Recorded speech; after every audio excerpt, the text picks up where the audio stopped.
What's with the Trump and Zelensky drama? After seeing that the compliment from Trump 2.0 about Modi being a better and tougher negotiator seems awesome. What's going to happen to Zelensky now? I have a bad feeling about his future. Okay, forget about Zelensky's future. Let's talk about Trump and Modi. Mr. Modi was there a couple, I don't know, this month, I think, yeah, last month, February. Um, Not a long time ago, not a, I think a couple of weeks ago, Mr. Modi was there in Washington D.C., the same old office, and you can see the difference in body language and warmth, etc. When Mr. Trump and Mr. Modi were in the Oval Office and the interaction happened there.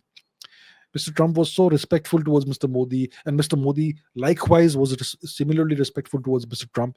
You could see that there is a sense of camaraderie, a sense of friendship between the two leaders, and you could see that negotiations have happened, and they must have been tough negotiations, but both sides seem to be reasonably happy and satisfied. Neither of the sides, you could see from the body language and expressions and all, neither side felt like they had been taken advantage of unduly. So it was a very positive media interaction when Mr. Modi was there with Mr. Trump. Now, I can assure you that when the cameras are rolling, everybody was on their best behavior. You were very courteous, you were very diplomatic. And when you're negotiating behind closed doors, it's a whole different world, and none of those niceties apply. There's going to be arm twisting, there's going to be bullying, all that. And it's possible those things may have happened during the interaction between Mr. Trump and Mr. Modi behind closed doors, right? But clearly, India did not come out as a very big loser from that interaction.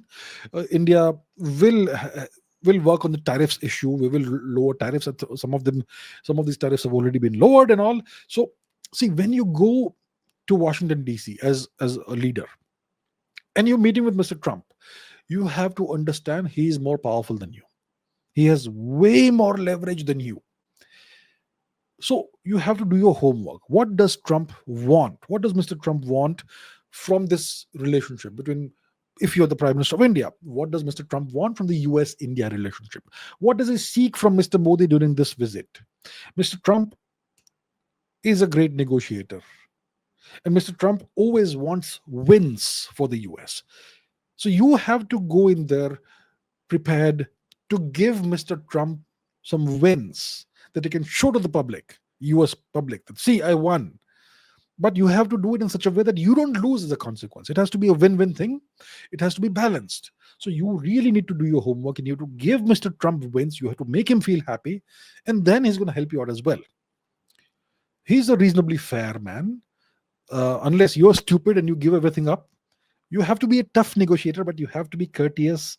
You have to give Mr. Trump wins and so on. It's not easy. Diplomacy isn't easy. It's really difficult, and only the tough survive in that. So clearly, Mr. Modi has done a great job.